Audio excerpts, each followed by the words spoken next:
my name is Alexandra Barstow, and I'm going to be presenting on the Battle of Zama. I'm going to be going over briefly what happened before, during, and after it, mainly focusing on the aftermath because it was one of the most crucial aftermaths of any battles in Roman history. So for some of the background, it was fought in 202 BCE, which was the end of the Punic War. The Roman army was led by Scipio Africanus and Gaius Laelius, which was supported by the Numidian leader Massinissa, who actually ended up being the first king of Numidia. The Carthaginian army was led by Hannibal Barca.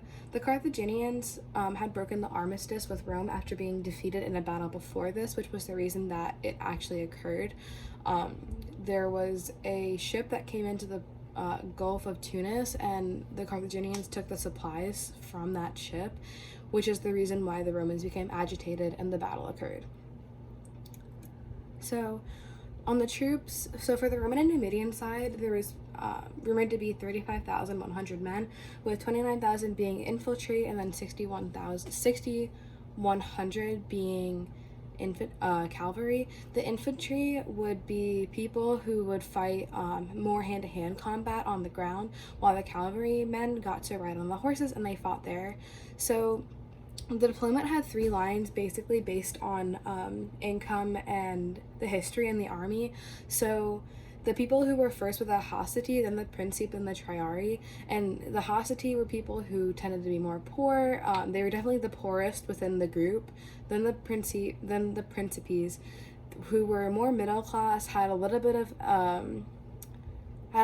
knowledge on like the military spectrum. And then the Triarii were the last. They were the veterans. They were wealthy. They had good defense. On the Carthaginian side, there were 40,000 men. 36,000 were in the infantry. 4,000 in the cavalry, and they had 80 war elephants. The people who composed of this army were Spanish mercenaries, Gallic allies, and local citizens and veterans. So they were utilizing as many people as they could in this battle. And then from here, you can see this would this would be like the Hastati, the Principe, and then the Triarii. And then on this side, the veterans were in the back, then the citizens, and then like the Spanish allies. These were their respective camps. This was the Roman side, and this was the Carthaginian side. But you can see how the Hastati would basically be sent in order to be the first ones to fight, and probably the first ones to die if anything was to go south within the war or in the battle. These were cavalries on the outsides. Yeah. Then for the casualties, so on the Roman and Numidian side, it was argued that there was between 4,000 and 5,000. Realistically, for the Roman side, it was between 1,500 and 2,500 who died or were killed or captured. On the Numidian side, it could be anywhere from 2,500 plus.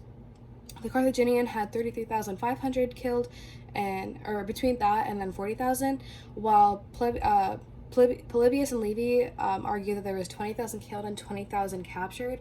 Another historian, Appian, says that 25,000 were killed and 8,500 were captured.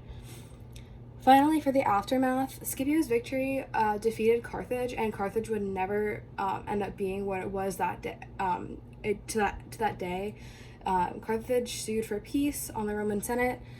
It bankrupted Carthage. There was never hope for a future military. It established the casus belli for the Third Punic War, which the Carthaginians fought back against Numidian encroachment, which Rome never really intended to fight back on, and that's when the Third Punic War happened.